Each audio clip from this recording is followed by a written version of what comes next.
What's up, everybody? Back with another Survivor video. Getting long in the tooth in this NFL season. Week 15, let's get it. As always, like the video if you enjoy. If you haven't already, subscribe to the channel to get more NFL and now college basketball content. And certainly comment in the video what situation you're in and if you need any advice or want a second opinion.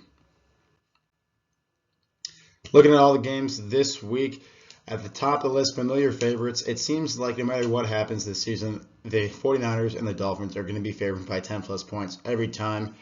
You're starting to see some familiar teams too with the Chiefs, Lions, and the Ravens, and then some guys that sneak in there every now and then that might very well win you this week and win you your Survivor season. Even though we're getting real close to the end, it's always good to take a look at the team schedules for the remaining season. Some teams, like Kansas City, you might like to take a few more times this season. Other teams, like the Saints, you might not like the situation as much. So that certainly impacts who you take in Week 15, even though it is so late in the season. Looking here at the first perceive a caution game, the number one team I want to talk about right now, the Packers at -3.5. Packers are a very trendy team, even despite how they've looked on Monday Night Football against the Giants. I think some of that is with the Giants coming off a bye and the nasty weather and conditions that they were playing in. Nevertheless, the Packers have strung together some good wins against good teams, most notably the Chiefs and then the Lions even on Thanksgiving. I think a lot of people, myself included, are starting to buy more and more into Jordan Love, but you see that he still has his flaws and his downsides as a first-year starter at quarterback in Green Bay, and that certainly makes any situation when picking the Packers scary. On top of that, they're playing a Bucs team that is tied in a three-way tie for the division lead in that NFC South. These guys certainly are playing for something, and you could very well argue they're playing for more than the Packers at this point. While the Packers are sniffing around that 7th seed in the playoffs, the Bucs have a chance to be a top 4 seed in the NFC if they can win this division. This is a game that I imagine would be very close, and given Jordan Love's shaky performance and ups and downs this season, it might be best to stay away from the Packers. They still might be your best option, but there's certainly some caution with this game. Another one that I wanted to mention to perceive a caution, that's the Saints and the Giants here. Ironically mentioning the two teams that are playing on Monday Night Football. But the thing that I'm not so sold on the Saints here, again, just much like the Packers, they've had their ups and downs all season. Now, they did take care of business against Carolina. But what I've seen just from the eyeball test is their defense has been a little shakier than it had started this season. Part of that is guys losing playing time or injuries, personnel going down due to illnesses and being hurt. It's going to impact any defense, but it seems like this Saints defense especially has taken a hit, more so than most units in football from what I've seen. They used to be one of the top 5 lockdown defense units in this league, and I haven't been seeing that any longer. They are playing a Giants team that really struggles to put up points. Being in the dome, it's going to help the Saints. Just you can take away that weather aspect that helps poor teams like the Giants compete in football games. But nevertheless, I haven't loved what I've seen out of Derek Carr or Jameis Winston, whoever is starting at quarterback. Michael Thomas out, and again, that defense not playing as well as I'm used to seeing from them this season. So something to perceive a caution. Certainly a much better game than the Packers. I'm just not sold all the way in on the Saints this year. But much like the Buccaneers, they are tied for first place in the NFC South, and they have huge ramifications in every single game they play. That alone makes this game a much better pick than the Packers, who I am nervous about. But there are red flags for this Saints team. I don't want you to forget that. Best pick this week. Keeping in mind that I think a lot of you have taken the top 2 teams for the Niners and the Dolphins, and given out the fact that the Chiefs have not lost 2 straight games, which I just did, since 2019, I really like the situation here against the Patriots. I would just be shocked to see the Chiefs lose 3 straight. I don't know if it's happened under Patrick Mahomes since he started in the NFL. I certainly don't think now's the time where these guys are actually somewhat fighting for the AFC West division title. The Broncos are only 1 game behind them here. They have a somewhat winnable game against the Lions this week. It's really time for the Chiefs to stop their skid against a Patriots team that has been anemic on offense the past few weeks. Mac Jones and Bailey Zappi are incredibly turnover prone, and it doesn't help that they don't have many weapons to throw to. They are coming off a long week, the Patriots are, after a win on Thursday Night Football against the Steelers. But this Chiefs defensive unit under Steve Spagnuolo is one already as good as it's been in years and always gets stronger under that defensive coordinator as the season goes on. And they start to play better and better as a unit under this really nuanced defensive system. I like the Chiefs here to bounce back after 2 straight losses. You saw Patrick Mahomes potentially really fired up after that loss against the Bills. I haven't seen him with that kind of fire under his butt in a long time. And when that man's on a mission, he doesn't normally fail. I would expect the Chiefs to roll over the Patriots this week.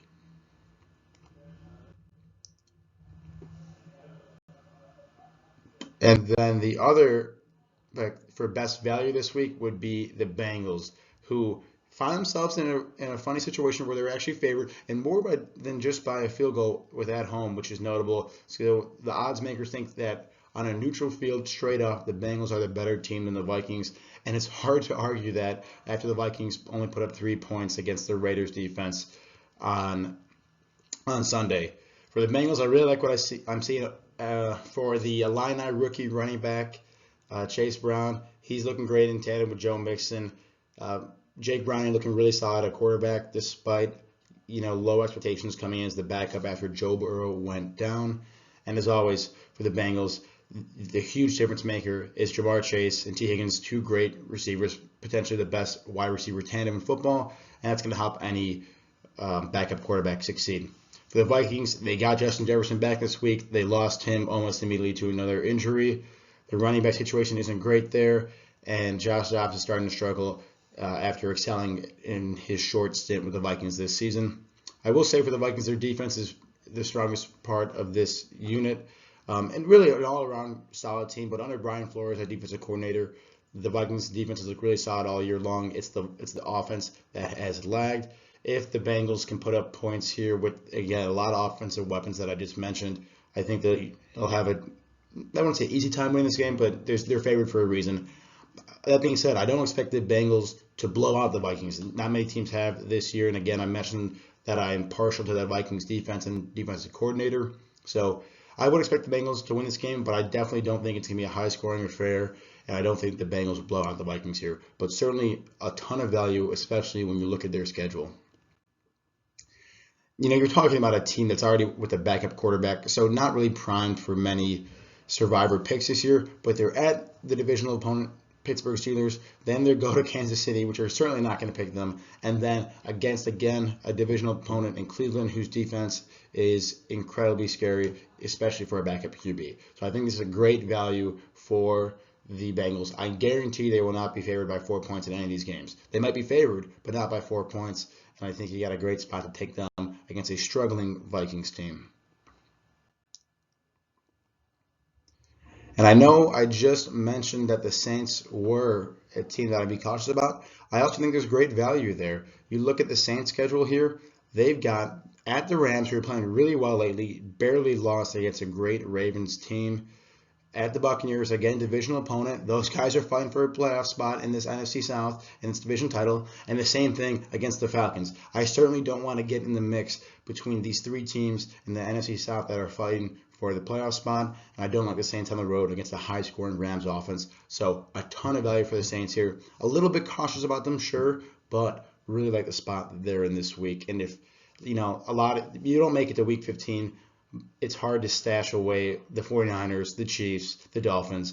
So you might be in a spot where you might want to take the Saints this week. You might have them in your back pocket, and I do think it's a good spot as you won't be taking them again this season, and they won't be favored by 6.5 points against a Giants offense that seems to really struggle, especially when they can't get Saquon Barkley going. He's really the entire offense.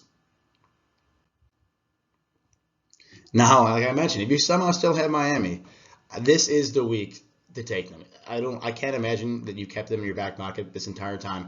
But if you did, number one, a huge round of applause to you. That's incredibly impressive. And number two, this is the time to take them this week. Favored by 12 points. I know I don't like taking divisional games, but this is the time to take them. You look at their schedule. They're at a playoff team in Dallas who is fighting for the division title and even a number 1 seed potentially. Ravens, who are a playoff team, also fighting for the number 1 seed with Miami. That's going to be a huge game to decide who gets the first round bye in the AFC. And then against Buffalo, who one, is scratching and clawing to get in the playoffs right now, outside looking in, and two, has already beaten Miami once this season. So an incredibly tough stretch down the road for the Dolphins. This is their one breather game, and it probably means they're looking past the Jets a little bit, but I still really like them in this spot against a divisional opponent. And with that, we'll talk about the other picks before getting to a big review. I do like the Niners here on the road against a divisional opponent. It's a very tough spot to be in, but this is the Niners, who are one of the best, if not the best teams in football, playing the Cardinals. That is one of the worst, if not the worst team in football. If you don't have the Dolphins and Chiefs, yeah, take the 49ers. They're going to be favored by 14 every game, it seems like, but you got to use them sometime. The leagues are coming to a close, and this is a good spot.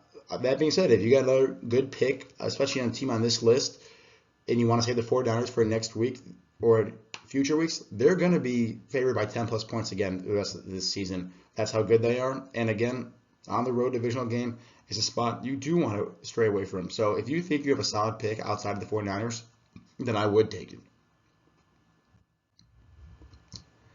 The Rams here at the Commanders, or at home against the Commanders, I'm sorry. I think it's a great spot for the Rams, quite honestly. I wouldn't put it in the same value as the Bengals and the Saints, because I don't think you're taking those two teams ever again this season. With the Rams, I think you could make an argument you take them again at some point. But great spot for the Rams, who, they really fought hard against the Ravens, and the reason why is because this is also a team that's fighting for the playoffs. They have a lot more on the line than a lot of teams in the league, especially a lot more on the line than the Commanders, who have signaled to their team that they really aren't trying to win this season after the fire sale of their defensive line right before the trade deadline. So 6.5 here at home.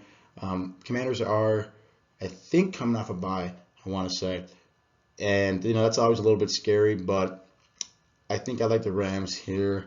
Just not an incredible pick. I'm still not a huge believer in this Rams defense. Sam Howell at times has looked really good at quarterback for the Commanders and tore apart some defenses. The secondary for the Rams hasn't been great, but the offense certainly has been, especially since Kyren Williams, the running back, has come back from injury. Him, Puka Nacua, Cooper Kupp have really been thriving this offense when all three of them are healthy with Matt Stafford at under center. Like the Rams there. Thinking about the Lions against the Broncos, I like it there, but not nearly as much as the Rams. I think the Lions need to get back on track with a win, as they're starting to let this lead of the NFC North title slip. But the Broncos, very scarily, are in contention for the AFC West title following a hot stretch over the second half of the season. I haven't seen enough for the Broncos offense this season that I think they beat the Lions. I think their defense certainly is able to contain the Lions more than other teams have been able to, but I don't see the offense for the Broncos putting up enough to win that game. So I think it's going to be close. I think the Lions probably win this game by 3, but I do like the Lions here. Sprinkle a little bit of proceed with caution on the Lions this week, but I think this is one they do take out and get a W at home. And then the Ravens at the Jags here. I'd be a lot more confident for this Ravens pick if I hadn't seen them almost lose to the Rams. But I do like the Ravens here a lot at -3.5. I think I like the Ravens. I think they're more likely to win than the Bengals are, than the Lions are, and the Saints, as well as the Packers. I think the Saints defense is incredibly legit, and against Trevor Lawrence, who really struggled against the Browns defense, is facing just as tall of a task against the Ravens defense. Trevor Lawrence also, as I said, he struggled. He threw a lot of interceptions against that Browns unit, and I think part of that is because he came back so quickly after that. He didn't miss any time at all after that pretty gruesome-looking ankle injury he suffered against the Bengals there. That has to be affecting him in some way. Maybe not as natural, moving around the pocket, not as mobile and nimble back there. He's going to have a lot of pressure with this Ravens defensive front, and I think that defense over the Trevor Lawrence hobbled Jaguars without Christian Kirk, who's really been the main target for Lawrence all season long. Having one of those guys out and having one of them injured and playing certainly doesn't help the Jaguars' chance here. I like the Ravens to win this game even on the road and stay on path for that AFC North #1 seed, which is very important. So quick recap, I think the Saints is the best. I think the Chiefs is the best pick here. I really, really don't think they lose 3 in a row, especially against a Patriots team that is incredibly one-dimensional, especially if Ramondre Stevenson, the running back, remains out for the Patriots. The Chiefs put up 20 points, this game's over. With the way their defense plays, I expect them to put up 30, and I think the Chiefs roll the Patriots. A lot of value for the Bengals here, as you're not going to see them favored by 4 points. You don't see teams with a backup quarterback favored by 4 points very often in the NFL. This is a good spot for the Bengals at home, who are still competing for a playoff spot, just like the Vikings. The Vikings have looked poor on offense, but like I said, a lot of value being favored by 4 points, even at home with the backup quarterback. Don't be surprised. The Vikings are going to look better than they looked against the Raiders. I can guarantee you that. So don't be surprised if they compete, but it doesn't negate the great value the Bengals have this week.